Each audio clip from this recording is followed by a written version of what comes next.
September 9, 2023 sa adlaw nga Sabado. Pagbasa gikan sa Santos nga Ebanghelyo sumala ni Lucas.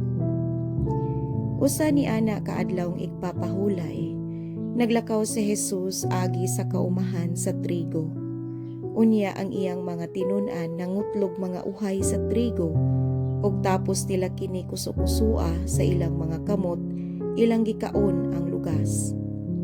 Apan pipila sa mga Pariseo miingon, nganong nagbuhat man kamo ni anang gidili sa atong balaod, nga buhaton sa adlaw nga igpapahulay? Si Jesus mitubag kanila, wala ba kamo makabasa sa gibuhat ni David sa dihang gigutom siya ug ang iyang mga kauban? Misulod siya sa balay sa Dios ug mikuha sa pan nga hinalad ngadto sa Dios.